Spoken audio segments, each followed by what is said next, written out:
Welcome to the limit factory. Feed the sum machine two known limits, free plus infinity, outcomes plus infinity. Two finite limits, outcomes their sum, smooth. Now feed it plus infinity and minus infinity, grinding, jammed. The red light reads IF. Today, the instruction manual for sums, products and quotients, and the honest truth about the cells where the machine stops.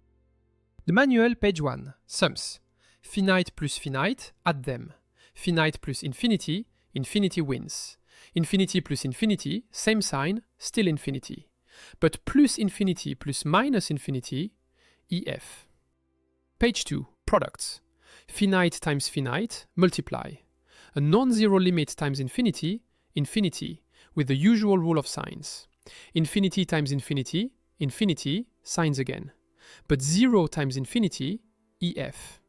And hear this clearly. EF, in determinate form, does not by itself tell you whether a limit exists or what it is. The table alone cannot decide. Transform the expression first, then conclude. Page 3. Quotients. With fine print, the bottom sequence never takes the value 0.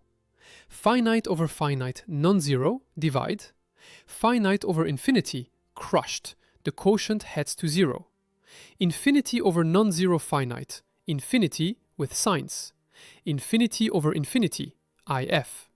And when the bottom heads to 0 while staying positive, approaching 0 from above from some rank, then a top heading to a strictly positive limit or to plus infinity explodes to plus infinity. Flip the signs accordingly. But 0 over 0, IF again.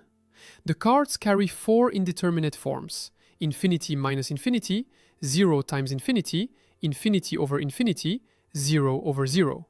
And one extra quotient lives in the quotient's fine print. A bottom heading to 0 must keep one sign. If it keeps flipping, the tables stay silent too. Now use the manual. N squared plus 1 over n. Each piece, n squared runs to plus infinity, 1 over n settles at 0.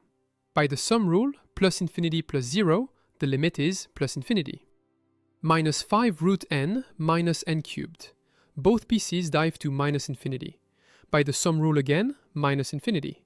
And a quotient, 2 over 3n plus 5. On top, the constant 2. Underneath, plus infinity. By the quotient rule, a finite number over infinity is crushed, 0. Same 3 steps every time. Take each piece's limit, name the rule, conclude. Why can't the table just answer infinity minus infinity? Watch 4 duels. N plus 5 minus n. Every term is exactly 5, limit 5. N squared minus n. Factor, n times n minus 1, a product of two giants, plus infinity. Swap them, n minus n squared, minus infinity. One more, the strangest, n plus minus 1 to the n, minus n. Both giants head to plus infinity, but the difference is just minus 1 to the n, a sequence that jumps between 1 and minus 1 forever and settles nowhere, no limit at all. 4 battles, one shape, a 5, an explosion up, an explosion down, and no limit whatsoever. Any single table entry would lie. That's what indeterminate means. The shape alone decides nothing. Transform, then judge. Now put the factory to work.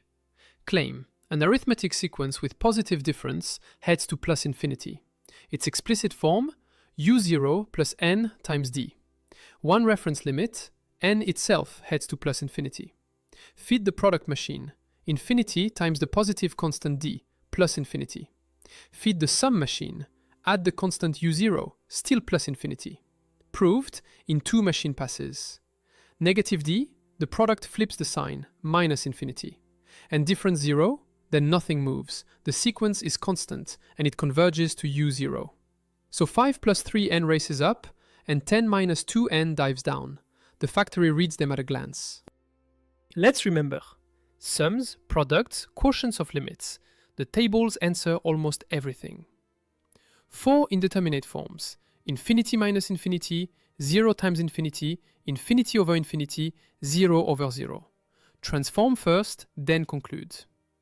And a zero limit denominator must keep one sign. And arithmetic sequences fall in one pass. Positive difference up, negative down, 0 constant converging to its start. That is the manual.